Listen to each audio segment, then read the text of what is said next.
19 सितंबर साल 1961 समय था रात के करीब 10:30। बार्नी और बेटी हिल कनाडा के नाइग्रा फॉल्स और मॉन्ट्रियल में छुट्टियां मनाकर वापस अपने घर लौट रहे थे। तभी अमेरिका के न्यू हैम्पशायर के पास बेटी ने आसमान में एक बेहद चमकदार ऑब्जेक्ट देखने की बात कही। वो ऑब्जेक्ट आसमान में जुपिटर से मून की ओर जाता हुआ दिख रहा था। बेटी ने बार्नी से कहा कि वो एक टूटता हुआ तारा देख रही है, लेकिन तभी अचानक से वो ऑब्जेक्ट और ज्यादा चमकने लगा और आसमान में उसकी साइज बड़ी होने लगी। बेटी ने एलियंस और यूएफओ की बहुत सारी कहानियां सुन रखी थी और उन्हें लगा कि क्या पता वो भी कोई यूएफओ हो। बेटी ने बार्नी से उसी समय कार रोकने के लिए कहा। वो उस ऑब्जेक्ट को करीब से देखना चाहती थी। बेटी ने अपने बाइनोक्यूलर्स निकाले और उस ऑब्जेक्ट को देखा। आसमान में उन्हें एक राउंड शेप का क्राफ्ट दिखा जिसमें से अलग अलग रंगों की लाइट्स एमिट हो रही थी। बेटी इसे देखकर शॉक्ड थी।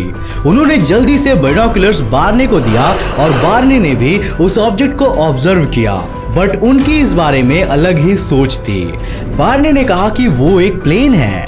इतना कहने की देर थी कि उस ऑब्जेक्ट ने एक खतरनाक टर्न लिया और वो नीचे की ओर आने लगा।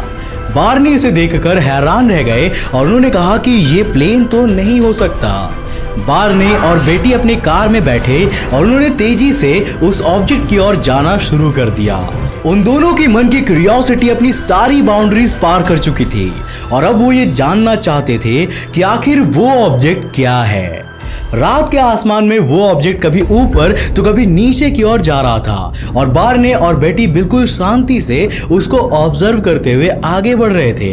कुछ किलोमीटर्स तक उस ऑब्जेक्ट का पीछा करने के बाद उन्होंने ये ऑब्जर्व किया कि ये ऑब्जेक्ट उनकी कार की ओर तेजी से आ रहा है। ये मोमेंट इतना स्कैरी था कि बार्नी ने उसी समय हाईवे के बीच में अपनी कार रोक दी। वो ऑब्जेक्ट अब कार के बिल्कुल ऊपर था और उसने अपनी रोशनी में जैसे पूरी कार को संभाल लिया था। बार्नी और बेटी कार के अंदर बैठे सहम चुके थे। कुछ देर बाद जब रोशनी थोड़ी कम हुई तो बार्नी अपने बाइनोक्यूलर्स लेकर कार से बाहर निकले। वो ऑब्जेक्ट थोड़ी दूर पर खड़ा हुआ था। वो करीब 24 मीटर्स ऊंचा था। जब बार्नी ने अपने बाइनोक्यूलर से देखा तो उन्हें उसकी खिड़की से झांकते 11 इंसान जैसे जीव दिखे। बार्नी के अनुसार ऐसा लग रहा था मानो वो ब्लैक कलर की चमकदार यूनिफॉर्म और कैप पहने हुए हैं। कुछ पलों बाद वो सभी जीव दूसरी ओर चले गए, पर उनमें से एक जीव अभी भी खिड़की से झांक रहा था। उसने बार्नी को वहीं रुकने का इशारा किया। इतने में उस ऑब्जेक्ट की चारों साइड से रेड कलर की लाइट निकलने लगी और उसके नीचे सीढ़ी जैसा कुछ लंबा सा निकला। ये देखकर बार्नी घबरा गए और उन्होंने अपनी कार की ओर दौड़ लगाई। वो लगातार बेटी से कह रहे थे कि वो हमें पकड़ने वाले हैं। बार्नी के अनुसार वो जीव चाहे कोई भी हो, लेकिन वो इंसान तो नहीं थे। बार्नी अपने कार में बैठे थे और तेजी से कार चलाने लगे, लेकिन तभी उन्हें और बेटी को अपनी कार के पीछे से मधुमक्खी के भिनभिनाने जैसे कोई चीज सुनाई दिया। उस साउंड को सुनने के बाद वो दोनों बेहोश होने लगे और फिर वो हुआ जो इतिहास बन गया। आगे की कहानी में जो कुछ भी होने वाला है वो आपको हैरान कर देगा और आपको एलियन की दुनिया के बारे में गहराई से सोचने पर मजबूर कर देगा। आज मैं आपको जिस इंसिडेंट के बारे में बताने जा रहा हूं वो एलियंस के द्वारा इंसानों को किडनैप करने की आज तक की सबसे पॉपुलर और मिस्टीरियस घटना है। इस केस के बारे में सुनकर आप दंग रह जाने वाले हैं और आई एम श्योर कि इसको सुनने के बाद आप एलियंस की दुनिया पर विश्वास किए बिना नहीं रह पाएंगे। तो हेलो गाइस, मैं हूं कौशिक और चलिए शुरू करते हैं आज के इस नए एपिसोड को।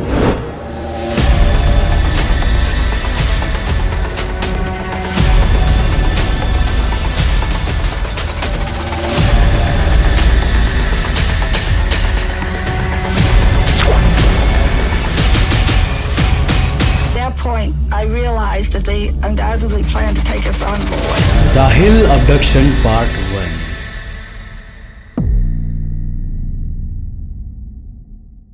ये कहानी है बार्नी और बेटी हिल की। Barney United States Postal Services में काम किया करते थे और United States Commission of Civil Rights नाम की एक संस्था के लोकल रीडर भी थे। तो बेटी भी एक जानी मानी सोशल वर्कर थी। वो दोनों एक इंटर रेशियल कपल थे। बार्नी ब्लैक थे और बेटी वाइट। ये मैं आपको इसीलिए बता रहा हूं क्योंकि उस समय की दुनिया में ये कोई कॉमन बात नहीं हुआ करती थी। कनाडा में स्थित मॉन्ट्रियल और नाइग्रा फॉल्स की सैर के बाद वो दोनों अमेरिका के न्यू हैम्पशायर में स्थित एक छोटी सी जगह पोर्ट्समाउथ में अपने घर लौट रहे थे। तभी बेटी की नजर उस अजीब से ऑब्जेक्ट पर पड़ती है जो अब शायद उनकी कार के पीछे लगा हुआ था। उस बजिंग साउंड को सुनकर बार्ने और बेटी को बेहोशी छा रही थी और वो एक ऐसे स्टेज में पहुंच चुके थे जहां वो क्या कर रहे थे ये उन्हें याद ही नहीं था। कुछ देर बाद उनके कानों में एक बार फिर से वैसे ही साउंड सुनाई देता है और अचानक से उनकी सारी बेहोशी खत्म हो जाती है। जब बार्ने वापस होश में आते हैं तो वो देखते हैं कि वो 56 किलोमीटर दूर आ चुके हैं, लेकिन वो यहाँ तक कैसे और किस रास्ते से आए ये उन्हें याद ही नहीं है। उनके दिमाग में रास्ते की कुछ धुंधली मेमोरीज थी जिनमें वो ड्राइविंग कर रहे थे और वो अचानक से एक शार्प टर्न भी लेते हैं, लेकिन इसके अलावा उन्हें कुछ भी याद नहीं था। जब बार्नी और बेटी अपने चारों ओर देखते हैं तो उन्हें कोई ऑब्जेक्ट नहीं दिखता है। वो चैन की सांस लेते हैं और सुबह होने तक अपने घर पर पहुंच जाते हैं। घर पहुंचने के बाद भी वो दोनों नॉर्मल नहीं हो पा रहे थे। उन्हें अजीब अजीब से ख्याल आ रहे थे और उनके साथ बहुत ही अजीब चीजें हो रही थी, जैसे कि बेटी ने सारा सामान घर के पीछे वाले दरवाजे पर रख दिया था जबकि उसे ये सब अंदर रखना चाहिए था। उनकी वॉचेस ने भी काम करना बंद कर दिया था। उनके शूज फट चुके थे और उनके बाइनोकुलर्स का लेदर स्ट्रैप भी टूटा हुआ था, लेकिन उन्हें याद ही नहीं आ रहा था कि ये सब आखिर हुआ तो हुआ कैसे और कब हुआ। बेटी ने देखा कि उसके कपड़ों और जूतों पर पिंक कलर का पाउडर लगा हुआ है और वो कई जगहों से बुरी तरह से फटे हुए थे। वो दोनों अपने आप को थोड़ा रिलैक्स होने के लिए शावर लेते हैं और उसके बाद बैठकर अपने साथ हुई सारी घटना को याद करने की कोशिश करते हैं। बार्ने और बेटी उन जीवों और उस ऑब्जेक्ट के चित्र बनाते हैं जिन्हें उन्होंने बाइनोकुलर से देखा था। वो उस ऑब्जेक्ट को देखने के बाद की हर एक घटना को लाइन से लगाने की कोशिश करते हैं, लेकिन उस बजिंग साउंड के बाद की कोई भी चीज उन्हें याद नहीं आ रही थी। बार्नी ने अपने कार पर कुछ सर्कल्स के निशान देखे थे। ऐसा लग रहा था जैसे वो कोई मैग्नेटिक फील्ड जैसे कुछ से रिलेटेड हो। जब वो उसके पास कंपास को ले जाते तो कंपास की सुई अनकंट्रोल्ड होकर घूमने लगती थी और इससे दूर ले जाने पर वो सुई रुक जाती थी। अगले दिन यानी कि 21 सितंबर 1961 को बेटी ने न्यू हैम्पशायर में स्थित एयरफोर्स बेस में कॉल करके उन्हें उस यूएफओ इनकाउंटर के बारे में बताया। इस समय उन्होंने इस इंसिडेंट के बारे में कोई डिटेल शेयर नहीं की थी क्योंकि वो पहले ये देखना चाहती थी कि वहां के ऑफिसर्स उनकी मदद करने में इंटरेस्टेड है या नहीं। इसके अगले ही दिन एयरफोर्स बेस के मेजर पॉल हेंडरसन ने उन दोनों का एक डिटेल्ड इंटरव्यू लिया और उन्हें समझाने की ये कोशिश की कि वो जुपिटर को गलती से यूएफओ समझ रहे थे। हालांकि जब वो बार्ने और बेटी को नहीं समझा सके तो उन्होंने इस केस को प्रोजेक्ट ब्लू बुक को भेज दिया। प्रोजेक्ट ब्लू बुक, इसके बारे में मैंने आपको अपने कई वीडियो में बताया है, याद है ना? ये यूएस एयरफोर्स का एक यूएफओ रिसर्च प्रोजेक्ट है। बार्ने और बेटी दोनों ही अपने साथ हुई घटना को लेकर बहुत ही क्यूरियस थे। वो जानना चाहते थे कि उनके साथ आखिर में क्या हुआ था और वो ऑब्जेक्ट जो उन्होंने उस रात को देखा था क्या वो सच में कोई यूएफओ था। यही क्यूरियोसिटी बेटी को वहां की लोकल लाइब्रेरी खींच लाई जहां से वो एक यूएफओ से रिलेटेड बुक लाई। इसे यूएस मरीन कॉर्प्स के एक रिटायर्ड मेजर डोनाल्ड कीहो ने लिखा था। इसको पढ़ने के बाद बेटी को और भी विश्वास हो गया कि उन्होंने उस रात जो देखा था वो एलियंस का यूएफओ ही था। 26 सितंबर के दिन उन्होंने डोनाल्ड कीहो को एक लेटर लिखा जिसमें उन्होंने अपने और बार्ने के साथ हुई सारी घटना के बारे में लिखा था। कीहो ने ये लेटर रिसीव किया और इसे बोस्टन में रहने वाले एक एस्ट्रोनॉमर वाल्टन वेब के पास भेज दिया। वाल्टन वेब नीकैप यानी कि National Investigation Committee on Aerial Phenomena के मेंबर थे। ये कमिटी यूएफओ से रिलेटेड रिसर्च करती थी, इसीलिए वाल्टन वेब शायद इस केस को हैंडल करने के लिए सबसे सही इंसान थे। करीब एक महीने बाद 21 अक्टूबर 1961 को वे बार्नी और बेटी से मिले और 6 घंटे लंबे इंटरव्यू में उन्होंने उनसे उनके साथ हुए इंसिडेंट की हर वो डिटेल जानी जो उन्हें याद थी। उन सभी बातों को सुनने के बाद वेब ने बस एक ही बात कही और वो ये कि बार्नी और बेटी बिल्कुल सच बोल रहे हैं। तो क्या ये केस यहीं पर सॉल्व हो गया? क्या बार्नी और बेटी ने उस रात सच में एलियंस के यूएफओ को ही देखा था? अभी तो ये इस रहस्यमयी केस की शुरुआत मात्र थी। एक तरफ जहां दिन में बार्नी और बेटी अलग अलग लोगों को अपनी कहानी सुनाकर सच्चाई तक पहुंचने की कोशिश में लगे हुए थे, तो दूसरी ओर बेटी को रात के समय ऐसे ऐसे सपने आ रहे थे जो ना सिर्फ बेहद ही अजीब थे बल्कि वो बेटी को इस केस की तह तक ले जाने में मजबूर कर रहे थे। तो आखिर वो सपने क्या थे? उन्होंने उन सपनों में ऐसी भी क्या देख लिया था जिससे कि इस केस को एक नई दिशा मिल गई? और उन सपनों को देखने के बाद बार्नी और बेटी के तथाकथित यूएफओ एनकाउंटर की इन्वेस्टिगेशन किस तरह से चली, ये सभी चीजें हम जानेंगे आगे। थोड़ा सा रुको यार, आराम से वीडियो का मजा लो।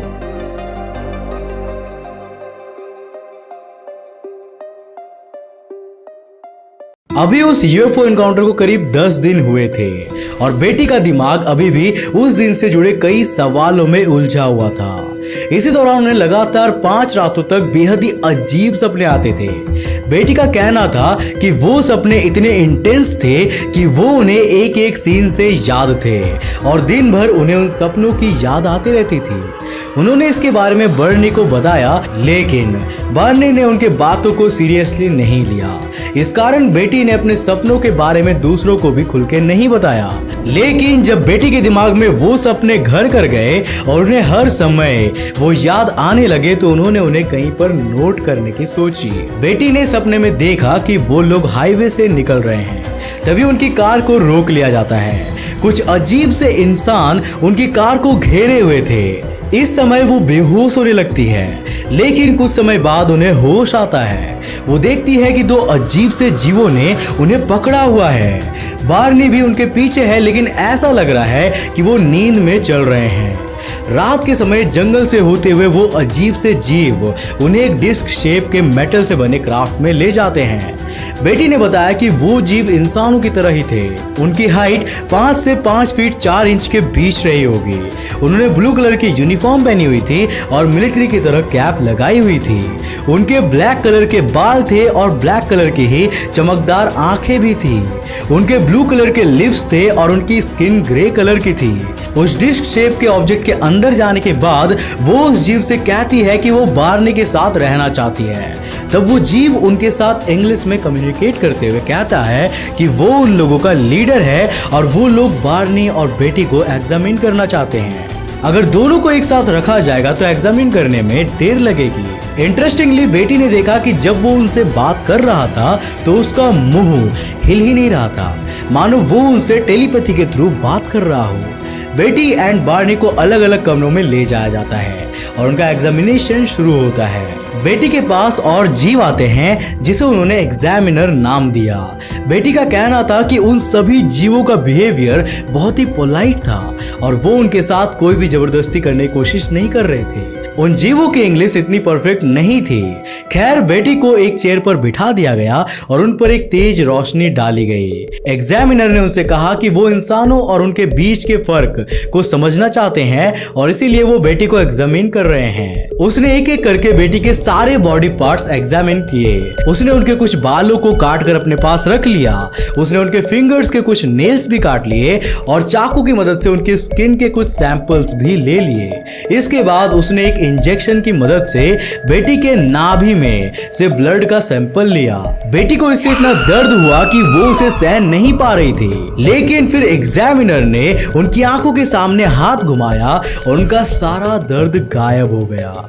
इसके बाद एग्जामिनर उधर से चला गया और लीडर वापस आया। लीडर ने उन्हें एक बुक दी जिसमें बहुत अजीब अजीब से सिंबल्स बने हुए थे। लीडर ने कहा कि वो इस बुक को याद के तौर पर अपने साथ ले जा सकती है। बेटी खुश हो गई और उन्होंने लीडर से पूछा कि वो लोग कहां से आए हैं। इसका जवाब देते हुए उसने उन्हें एक 3D मैप दिखाया जिसमें बहुत सारे स्टार्स दिख रहे थे। इसके बाद उन्हें कमरे के बाहर ले जाया जाता है जहां वो बार्ने को फिर से देखती है। इस पॉइंट पर उन्हें यूएफओ से बाहर भेजा जाना था। यूएफओ में मौजूद दूसरे जीव जब बेटी के हाथ में वो बुक देखते हैं तो वो लीडर के साथ कुछ बहस करने लगते हैं और इसका अंजाम ये होता है कि उनसे वो बुक वापस ले ली जाती है। लीडर कहता है कि वो नहीं चाहती कि बेटी को इस घटना के बारे में बाद में कुछ भी याद रहे। इस पर बेटी कहती है कि वो कुछ भी करके बाद में से याद कर ही लेंगी। वो जीव उन दोनों को उनकी कार के पास छोड़ देते हैं और कहते हैं कि वो दोनों उनके यूएफओ के जाने तक यहीं पर इंतजार करें। थोड़ी देर बाद उनका यूएफओ चला जाता है और इसके बाद बार्नी और बेटी भी कार ड्राइव करते हुए आगे निकल जाते हैं। बेटी के ड्रीम्स यहीं पर आकर खत्म हो जाते थे और 5 रातों के बाद उन्हें वो ड्रीम्स दिखने बंद हो गए। 25 नवंबर 1961 को नीकैप यानी कि National Investigations Committee on Aerial Phenomena के कुछ मेंबर्स एक बार फिर से उन दोनों से बात करने के लिए आए। उस दिन वो उन दोनों से मिसिंग टाइम के बारे में जानना चाहते थे। दरअसल बार्नी और बेटी जहां गए थे वहां से उनके घर का रास्ता केवल 4 घंटों का ही था, लेकिन वो 7 घंटे बाद घर वापस लौटे थे। तो वो बचे हुए 3 घंटे कहां पर थे, इसके बारे में उन दोनों को कुछ भी याद नहीं था। इस पॉइंट तक आते आते बार्नी को अब उस इन्वेस्टिगेशन में कोई खासा इंटरेस्ट नहीं बचा था, लेकिन बेटी के दिमाग में वही घूम रहा था और इसीलिए बार्नी उनके साथ लगे हुए थे। नीकैप के मेंबर्स उन्हें हिप्नोसिस की मदद लेने की सलाह देते हैं जिससे कि वो उस समय की बात याद कर सके जब वो पूरी तरह होश में नहीं थे। इस पर बार्नी हाँ कह देते हैं, लेकिन उस समय वो ऐसा नहीं करना चाहते थे। फरवरी 1962 में वो दोनों कई बार उन्हीं रोड से गुजरते हैं जिससे कि शायद उन्हें कुछ याद आ सके, लेकिन वो उस मिसिंग टाइम के बारे में कुछ भी याद नहीं कर पा रहे थे। इसके बाद लंबे समय तक उन्होंने उस घटना के बारे में जानने की कोई भी कोशिश नहीं की और किसी से भी इससे जुड़ी कोई भी बात नहीं की। 23 नवंबर 1962 को वहां की लोकल चर्च में यूएस एयरफोर्स के कैप्टन बेन स्वेट आए हुए थे। बार्नी और बेटी ने एक प्राइवेट मीटिंग के दौरान उन्हें अपनी सारी बातें बताई और उनसे हिप्नोसिस का इस्तेमाल करने या ना करने की सलाह मांगी। कैप्टन स्वेट हिप्नोसिस के अच्छे जानकार थे, लेकिन उस समय उन दोनों को हिप्नोसिस का रास्ता अपनाने से मना कर दिया। मैं आपको ये भी बता दूं कि उस इंसिडेंट के 1 साल से भी ज्यादा हो जाने के बावजूद बार्नी और बेटी ने इसे नॉर्मल पब्लिक के सामने डिस्क्लोज नहीं किया, लेकिन आखिरकार उनके सब्र का बांध टूटा और 3 मार्च 1963 को जब वो चर्च गए हुए थे तो उन्होंने वहां के एक बड़े ग्रुप को पूरा इंसिडेंट बताया और ये बात पूरे एरिया में वायरल हो गई। लेकिन इसका उन दोनों पर उल्टा असर पड़ गया। जब आपसे बहुत से लोग एक ही सवाल पूछते हैं और आपको उनका आंसर देते नहीं बनता तो आपके मन में उस चीज को जानने की क्यूरियोसिटी डबल हो जाती है। बार्नी और बेटी के साथ भी कुछ ऐसा ही हुआ जब हजारों लोग उनसे पूछते थे कि क्या उन्होंने सच में एलियंस और यूएफओ को देखा है, तो वो इसका पक्का कुछ भी जवाब नहीं दे पा रहे थे। इस कारण दोनों परेशान हो चुके थे और अब तो वो भी जल्द से जल्द अपने दिमाग में घूम रहे सारे सवालों को जानना चाहते थे। बार्नी ने अपने दिमाग की टेंशन को थोड़ा कम करने के लिए उन दिनों मिस्टर स्टीफन्स नाम के एक साइकियाट्रिस्ट के पास जाने लगे। एक दिन उन्होंने स्टीफन से पूछा कि क्या उन्हें हिप्नोसिस का सहारा लेना चाहिए। इस पर स्टीफन्स ने उन्हें यह सलाह दी कि अगर वो सच में उस इंसिडेंट को नहीं भुला पा रहे हैं और अपने सवालों के जवाब चाहते हैं तो उन्हें बेशक हिप्नोसिस का सहारा लेना चाहिए। मिस्टर स्टीफन्स ने उन्हें बॉस्टन में रहने वाले एक इंसान बेंजामिन साइमन का कॉन्टैक्ट नंबर दिया जो हिप्नोसिस के एक्सपर्ट थे। 14 दिसंबर 1963 को उन दोनों ने बेंजामिन साइमन से मुलाकात की। उनकी सारी स्टोरी सुनने के बाद साइमन काफी कंफ्यूज नजर आए। एक तरफ तो वो कह रहे थे कि ये सब बार्नी और बेटी के दिमाग में बैठी हुई सारी टेंशन्स के कारण हो रहा है, तो दूसरी तरफ वो एलियंस और यूएफओ वाली थ्योरी से भी साफ इनकार नहीं कर रहे थे। जनवरी 1964 से लेकर जून 1964 तक साइमन ने बार्नी और बेटी को कई बार हिप्नोटाइज किया और इस दौरान कई सारे नए खुलासे हुए जिनके बारे में मैं आपको इस सीरीज के नेक्स्ट एपिसोड में बताऊंगा। साथ ही हम ये भी जानेंगे कि बेटी के सपने में लीडर एलियन ने उसे जो स्टार मैप दिखाया था वो कहां का था और आखिर में इस केस का अंजाम क्या निकला। आपको अभी तक की ये वीडियो कैसी लगी और क्या आप इसका नेक्स्ट एपिसोड देखना चाहते हो? मेरा मतलब है कि आप इसके नेक्स्ट एपिसोड के लिए कितना ज्यादा एक्साइटेड हो, मुझे नीचे कमेंट करके जरूर बताना। अगर आपका एक्साइटमेंट लेवल ज्यादा हुआ तभी मैं इसका नेक्स्ट एपिसोड लेकर आऊंगा। तो आज के लिए बस इतना ही। अगर आपको वीडियो पसंद आए तो इसे लाइक करने के साथ साथ अपने फ्रेंड्स और फैमिली के साथ जरूर शेयर करना। अगर आपने अभी तक इस चैनल को सब्सक्राइब नहीं किया है तो कर क्या रहे हो यार, जल्दी जाके इस चैनल को सब्सक्राइब करो और नोटिफिकेशन बेल को भी ऑन कर देना ताकि आप देख सको हमारे वीडियो सबसे पहले। तब तक के लिए बाय, जय